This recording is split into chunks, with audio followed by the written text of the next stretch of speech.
Next we turned and went up along the road toward Bashan, and Og king of Bashan with his whole army marched out to meet us in battle at Edrei.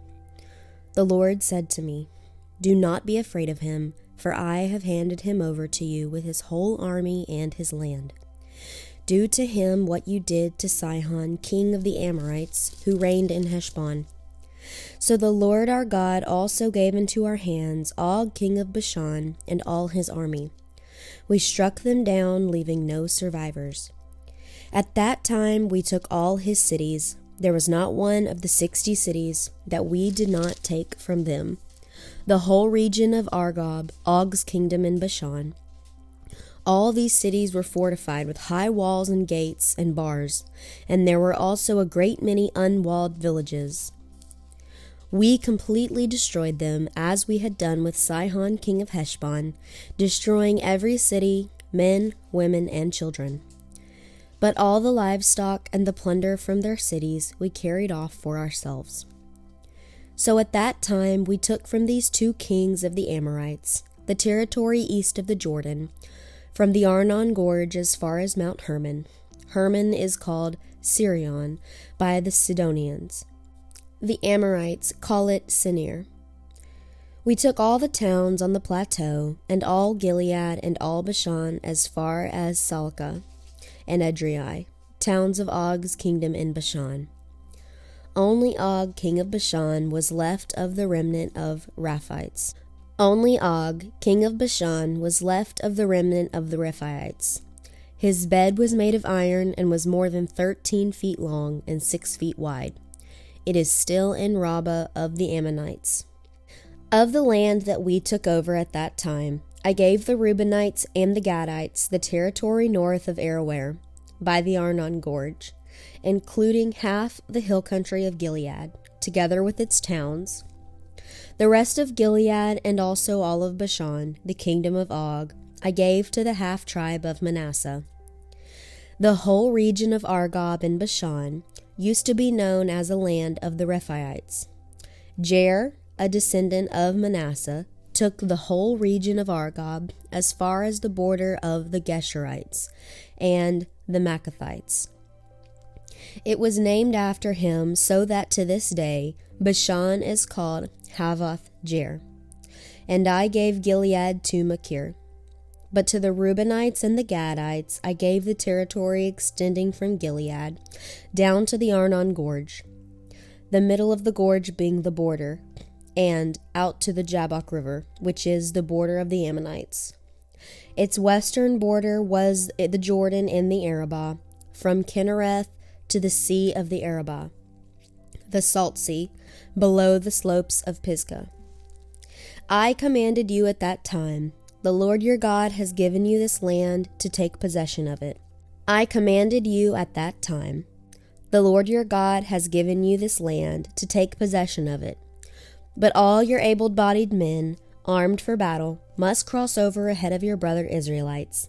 However, your wives, your children, and your livestock, I know you have much livestock, may stay in the towns I have given you, until the Lord gives rest to your brothers as he has to you. And they too have taken over the land that the Lord your God is giving them across the Jordan.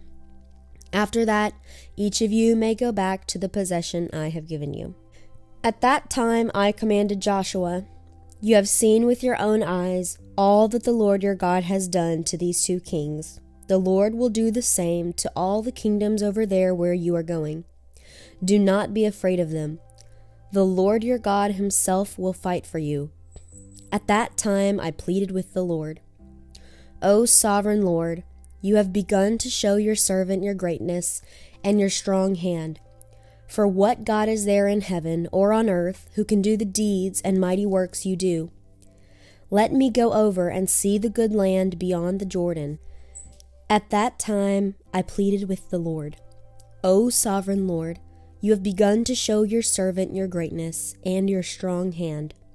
For what God is there in heaven or on earth who can do the deeds and mighty works you do?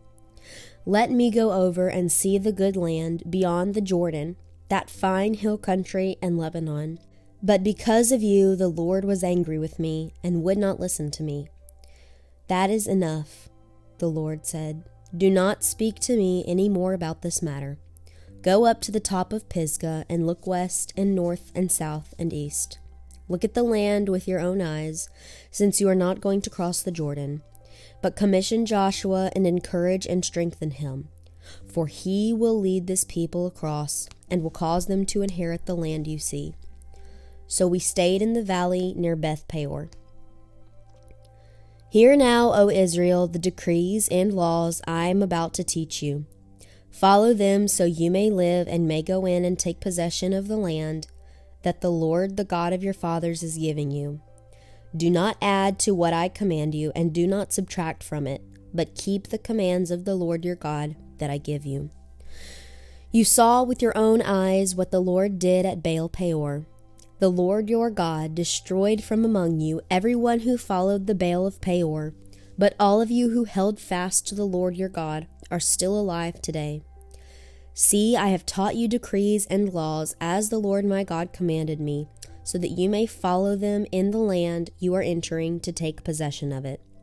Observe them carefully, for this will show your wisdom and understanding to the nations, who will hear about all these decrees and say, 'Surely this great nation is a wise and understanding people.' What other nation is so great as to have their gods near them, the way the Lord our God is near us whenever we pray to him? And what other nation is so great as to have such righteous decrees and laws as this body of laws I am setting before you today? Only be careful and watch yourselves closely, so that you do not forget the things your eyes have seen, or let them slip from your heart as long as you live. Teach them to your children and to their children after them. Remember the day you stood before the Lord your God at Horeb, when he said to me, 'Assemble the people before me to hear my words, so that they may learn to revere me as long as they live in the land, and may teach them to their children.' You came near and stood at the foot of the mountain, while it blazed with fire to the very heavens, with black clouds and deep darkness. Then the Lord spoke to you out of the fire. You heard the sound of words, but saw no form. There was only a voice. He declared to you his covenant, the 10 Commandments, which he commanded you to follow, and then wrote them on 2 stone tablets. And the Lord directed me at that time to teach you the decrees and laws you are to follow in the land you are crossing the Jordan to possess. You saw no form of any kind the day the Lord spoke to you at Horeb out of the fire. Therefore, watch yourselves very carefully, so that you do not become corrupt and make for yourselves an idol, an image of any shape, whether formed like a man or a woman, or like any animal on the earth, or any bird that flies in the air, or like any creature that moves along the ground, or any fish in the waters below. And when you look up to the sky and see the sun, the moon, and the stars, all the heavenly array, do not be enticed into bowing down to them and worshiping the things the Lord your God has apportioned to all the nations under heaven. But as for you, the Lord took you and brought you out of the iron smelting furnace, out of Egypt, to be the people of his inheritance, as you are now. The Lord was angry with me because of you, and he solemnly swore that I would not cross the Jordan and enter the good land the Lord your God is giving you as your inheritance. I will die in this land. I will not cross the Jordan, but you are about to cross over and take possession of that good land. Be careful not to forget the covenant of the Lord your God that he made with you. Do not make for yourselves an idol in the form of anything the Lord your God has forbidden. For the Lord your God is a consuming fire, a jealous God.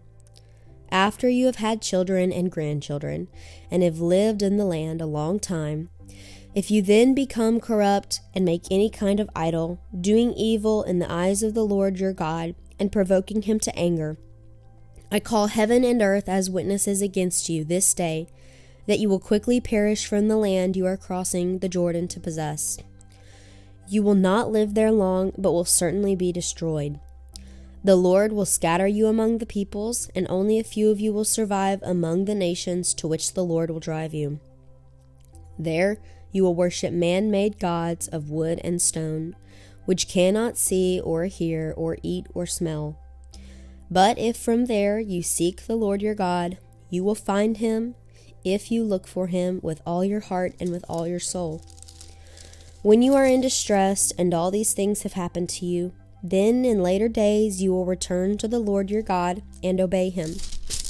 For the Lord your God is a merciful God. He will not abandon or destroy you, or forget the covenant with your forefathers, which he confirmed to them by oath. Ask now about the former days, long before your time. From the day God created man on the earth, ask from one end of the heavens to the other. Has anything so great as this ever happened? Or has anything like it ever been heard of? Has any other people heard the voice of God, speaking out of fire as you have and lived? Has any God ever tried to take for himself one nation out of another nation? By testings, by miraculous signs and wonders, by war, by a mighty hand and an outstretched arm, or by great and awesome deeds, like all the things the Lord your God did for you in Egypt, before your very eyes. You were shown these things so that you might know that the Lord is God. Besides him, there is no other. From heaven, he made you hear this voice to discipline you. On earth, he showed you his great fire, and you heard his words from out of the fire. Because he loved your forefathers and chose their descendants after them, he brought you out of Egypt by his presence and his great strength, to drive out the nations greater and stronger than you, and to bring you into their land and give it to you for your inheritance, as it is today. Acknowledge and take to heart this day that the Lord is God in heaven above and on earth below. There is no other. Keep his decrees and commands, which I am giving you today, so that it may go well with you and your children after you, and that you may live long in the land the Lord your God gives you for all time. Then Moses set aside 3 cities east of the Jordan, to which anyone who had killed a person could flee if he had unintentionally killed his neighbor without malice aforethought. He could flee into one of these cities and save his life. The cities were these: Bezer in the desert plateau for the Reubenites, Ramoth in Gilead for the Gadites, and Golan in Bashan for the Manassites. This is the law Moses set before the Israelites. These are the stipulations, decrees, and laws Moses gave them when they came out of Egypt and were in the valley near Beth Peor, east of the Jordan, in the land of Sihon, king of the Amorites, who reigned in Heshbon and was defeated by Moses and the Israelites as they came out of Egypt. They took possession of his land and the land of Og, king of Bashan, and 2 Amorite kings east of the Jordan. This land extended from Aroer on the rim of the Arnon Gorge to Mount Sion, that is, Hermon, and included all the Arabah east of the Jordan as far as the sea of the Arabah below the slopes of Pisgah.